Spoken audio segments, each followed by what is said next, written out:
세계 최초로 주사바늘이 없는 주사기를 상용화한 국내 벤처기업이 업계의 주목을 받고 있다. 대전에 자리 잡고 있는 의료기기 벤처인 JSK바이오메드가 주인공이다.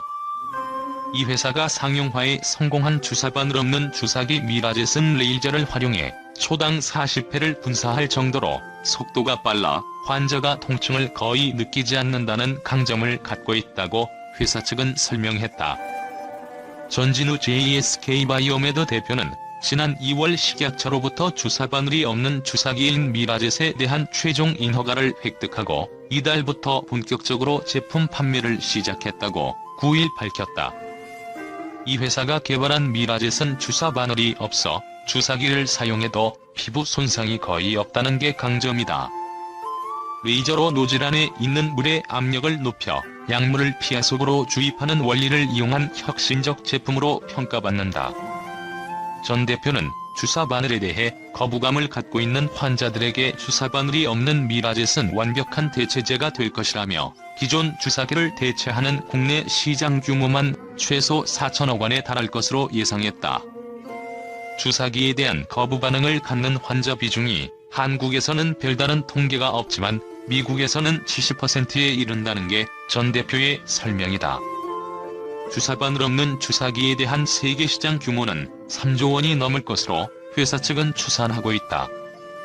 최근 JSK바이오메드의 미라젯 제품을 첫 번째로 도입한 곳은 서울 강남에서 대표적 피부과 병원으로 손꼽히는 모델로 피부과다.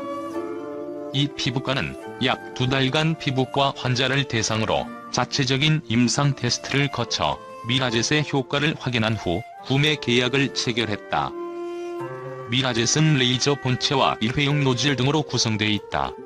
대당 가격은 7천만 원에 달한다. 서구일 모델로 피부과 원장은 바늘이 있는 주사기로 피부 시술을 하면 대개 얼굴에 멍이 들어 한 달가량 없어지지 않는데 미라젯을 사용해보니 멍이 전혀 생기지 않아 환자들로부터 큰 호응을 얻었다며 여기에 주사바늘로 인해 생겨나는 상처가 없어 시술 후 회복이 빠르다고 했다. 서 원장은 주사 바늘에 대한 거부감 때문에 피부 시술을 받지 않는 환자가 10명 가운데 9명에 달할 정도라며 주사바늘 없는 주사기가 등장했으니 최소한 이 9명 가운데 3명 이상은 부담 없이 시술을 받을 것이라고 내다봤다.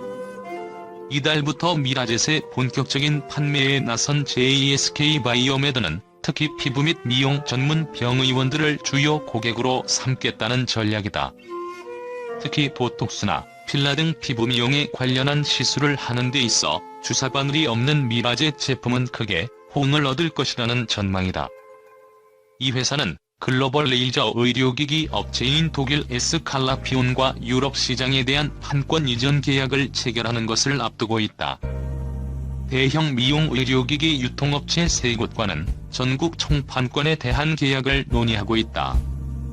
제품 출시 첫 해인 올해는 피부과 병의원 30여 곳에 미라젯을 공급할 수 있을 것으로 회사 측은 예상하고 있다.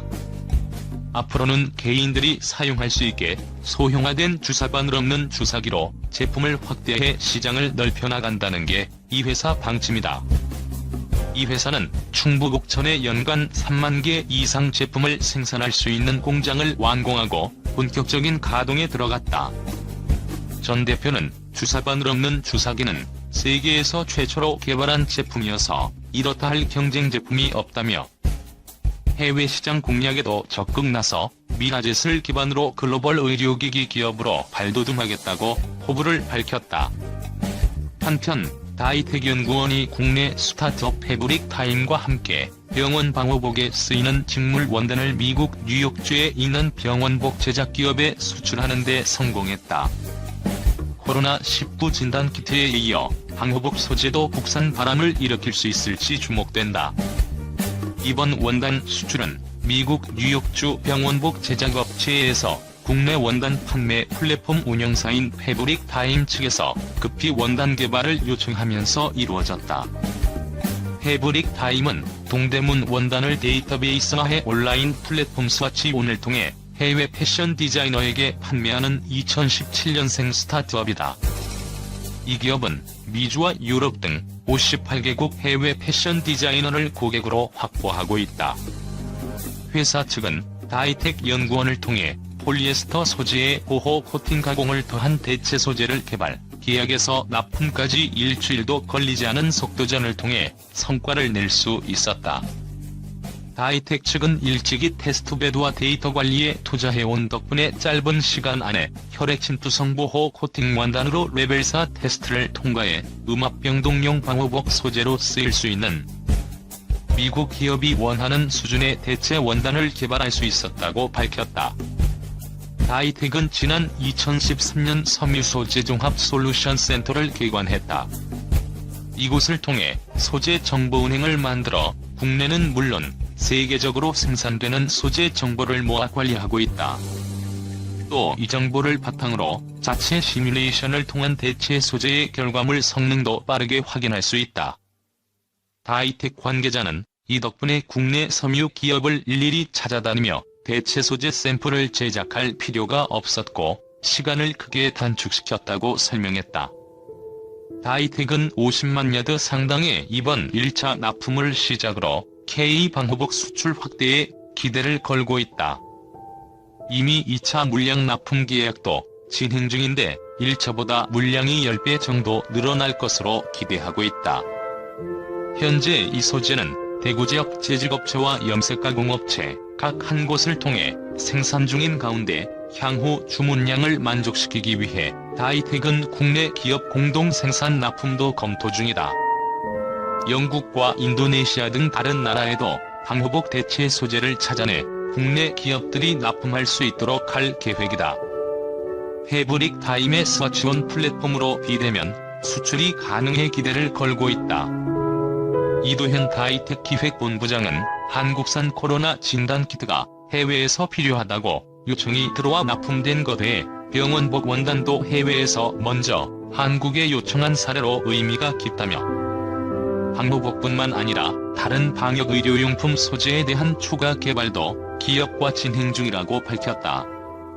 한편 일본 사이타마현 내 50대 남성이 신종 코로나 바이러스 감염증 확진 후 자택에서 숨졌다.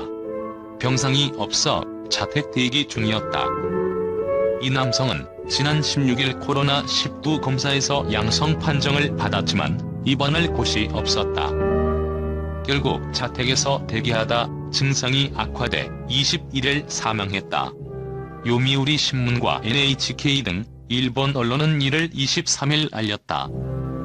현지 보건소는 병상이 없어 그를 거둘 수 없었다. 건강 상태를 확인하는 전화 정도만 매일 할 뿐이었다. 남성은 사망 전날 보건소에 몸 상태 악화를 호소했지만 증상의 긴급성을 인정받지 못했다. 사이타마현 관계자는 기자회견을 열고 남성과 정기적으로 연락하며 정보를 파악했으며 급변 징후가 보이지 않았다며 사망일인 21일에는 입원시킬 예정이었다고 해명했다. 자택 대기하다 숨진 남성의 사례는 일본 내 병상 부족 현상을 단적으로 보여주고 있다. 수도권인 사이마타현에선 병상이 부족해 21일까지 감염이 확인된 686명 중 절반 이상인 349명이 자택에서 요양 중이다. 이마저도 불완전한 통계로 코로나19 감염자 중 자택 대기자나 병원 밖 사망자에 대한 제대로 된 통계 작성이 불가능한 상태다. 일본 정부 대변인인 스가 요시히데 관방장관은 이날 기자회견을 열었다. 자택 대기 중인 사람은 몇 명이냐는 일본 기자의 질문에 현 시점에선 파악하지 않고 있고 앞으로 파악해간다고 들었다고 애둘러 답했다. 또 코로나19 감염자 중 병원 밖 사망자 수는 몇이냐는 기자의 질문에도 파악하지 못하고 있다고 답했다. 한편 현재까지 일본 정부가 한국에 마스크나 코로나 검사 키트를 요청한 바 없다는 게 우리 정부의 공식 입장이다. 30일 신종 코로나 바이러스 감염증 국내 신규 환자 수가 4명으로 집계됐다. 이들은 모두 해외 입국자로 검역 단계에서 확인된 환자로 국내 지역 감염에 의한 신규 환자는 없는 것으로 나타났다. 국내 지역 감염 환자가 0명 발생한 것은 2월 18일 이후 72일 만에 처음이다. 중앙방역대책본부는 30일 0시 기준으로 코로나19 환자 수가 1만 765명을 기록했다고 밝혔다. 이는 전날보다 4명 증가한 수로 2월 18일에 1명의 환자가 발생한 이후 가장 적은 수다. 신규 환자 수는 이달 18일 10명대로 줄어든 이후 10명 안팎을 꾸준히 유지하고 있다. 사망자는 1명 늘어 총 247명이 됐다. 환자 수 대비 사망자 수의 비율인 치명률은 전날과 같은 2.29%를 유지했다. 남성의 치명률이 2.99%로 여성의 1.82%보다 1% 이상 높았다. 특히 이날은 15일 21대 국회의원 선거를 치른 지 2주가 넘어가는 날로 선거일에 코로나19에 감염된 환자의 최대 잠복기가 끝나는 날이다. 하지만 중앙재난안전대책본부에 따르면 이날까지 선거와 관련한 코로나19 감염 사례는 0건으로 집계됐다. 국민의 66.2%가 참여한 전국 선거에도 불구하고 지역사회 감염이 없었다는 뜻이다. 1만 명이 넘던 자가격리자도 투표에 참여한 상태에서도 철저한 방역이 이루어졌다. 윤태호 중대본 방역총괄과장은 이날 오전 정례 브리핑에서 불편함과 어려움을 감수하고 사회적 거리두기에 적극 동참해주신 국민 여러분의 노력과 의료진의 헌신, 자원봉사장 등 모든 분의 노력으로 이뤄낸 성과다라며 깊은 감사의 말씀을 드린다고 말했다.